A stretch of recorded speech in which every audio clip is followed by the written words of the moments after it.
O'zbekiston Respublikasi Prezidentining qishloq xo'jaligi xodimlari kuni munosabati bilan soha rivojiga munosib hissa qo'shgan yurtdoshlarimizdan bir guruhini mukofotlash to'g'risidagi farmoniga asosan bir guruh soha fidoyilari davlatimizning yuksak unvonlari, orden va medallari bilan taqdirlandi. Ular orasida viloyatimiz vakillari ham borligi quvonarli. Muxbirimiz teleocherki shulardan biri haqida. Qadim-qadimdan Xorazmda miroblarga alohida hurmat ko'rsatilgan.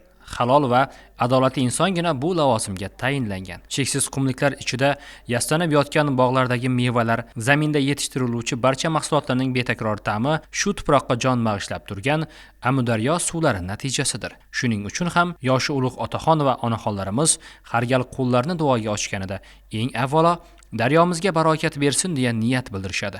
Miroblik ko'pincha otadan bolaga, boladan nabiraga o'tib kelgan.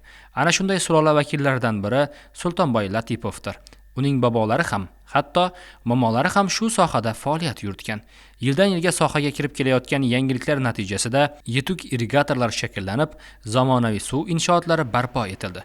Buning evaziga jilolab bo'lmaydigandek ko'ringan daryo o'zanlarini boshqarish, yog'in kam bo'ladigan davrlarda kerakli zaxirani to'plash imkoni yaratildi. Sultonboy Latifov ham 30 yildan ortiq vaqt davomidagi faoliyatida ustozlardan olgan bilimlarini shogirdlarga va farzandlarga o'rgatishdan charchamadi. Xorazmda ilk bora qurilgan suv inshootidamiz va bunga ham ancha yillar bo'lgan. 1938-yilda qurilgan dedingiz bu inshootni. Xorazm irrigatsiya tarixi demak aynan shundan boshlangan. Davlat irrigatsiya kanallar boshqarmasi 1927-yilda tashkil etilgan. Eng qadimiy davlat tashkilotlardan birisi. Qolaversa bizning turgan inshootimiz 1938-yilda qurilgan. Bu inshootimiz hozir ham rekonstruksiya bo'ldi bu. To'siqlar, shitlari, bichoklari hammasi yangidan beton qilinib, yangidan tozalanib, hozir 100% ishlab turibdi. Bizning Xorazm sharoitida o'ta kuchli sho'rlangan, o'rta sho'rlanganlar ko'p. Hozir daryoda 120 kub suv bor. Temin suv omboriga yig'ib, sho'r yuvishda beramiz deb shunga tayyorgarlik bo'lib turibdi. Oldin meroblarimiz suv ko'p bo'lib, to'g'ondan suv saqlash birinchi muammo shu bo'lgan.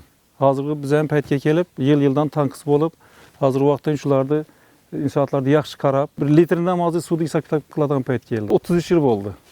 Men shu irrigatsiya institutining gidromelioratsiya fakultetini tugatib, kelgandan shu yerga ishga kirganman. O'zgarish juda katta. Avtomatlashtirish ishlari qilinib turibdi hozir, ilm va texnologiya birlashdi. Bir paytlar irrigatorlar jonini xatarga qo'yib suv inshootlarini qurgan, daryoning suvi toshib, shahar va qishloqlarni suv bosish xavfi bo'lganda fidoyilik ko'rsatgan bo'lsalar, bugun vazifa tubdan o'zgargan. Global muammoga aylangan suv tanqisligi vohamizni ham chetlab o'tmagan. Endilikda suvni aniq hisob-kitob qilish, uning bir tomchisini ham isrof qilmaslik kerak. Bu borada qo'l ostidagi xodimlar bilan birgalikda, ham fikrlilikda kunni tunga, tunni kunga ulayotgan qahramonimiz o'z kasbini sevuvchi insonlardan. Şu sohada ishlaganman 20 yildan oshdi.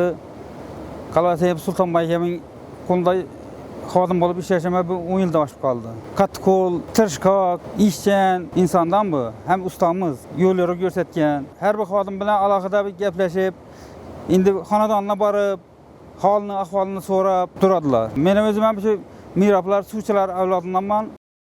Bugungi kunda bu sulola vakillarining 15 nafar aynan irrigatsiya sohasida mehnat qilayotganligi Latipovlarning suvga, mehnatga bo'lgan ishtiyoqini namoyon etadi.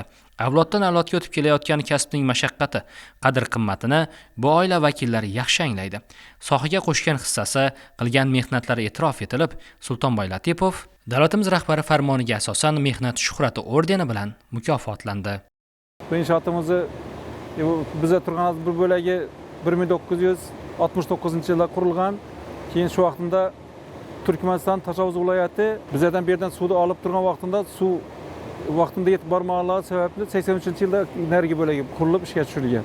Hozir vaqtda yana zamonaviy 100% hamma shitlarimiz, nelarimiz hammasi sog' holatda ishlaydi. Suv omborimizda 3 milliard 800 million kub suv bor hozir. 28 odam bor bo'limimizda ishlaydi. Sho'r yuvish paytida, vegetatsiya paytida shu kechani kecha, kunduzni kunduz yemasdan xizmat qiladi. Tashqi sistemasida Xorazm viloyatining 80% yeri suv ichadi biz yerda. Faoliyatim 33 yil bo'ladigan bo'lsa, hurmatli prezidentimiz tomonidan kichkina mehnatlarimizni taqdirlab, mehnat shuhrat ordeni bilan taqdirladilar.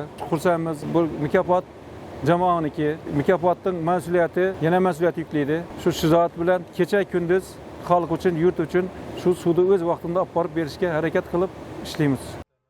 Mamlakatimizda har bir inson o'z mehnatiga munosib qadr topmoqda. Yurtimiz ravnaqi, dalalarimizning gullab yashnashi yo'lida mehnat qilayotgan soha xodimlariga kelgusi faoliyatlarda ulkan zafarlar tilab qolamiz.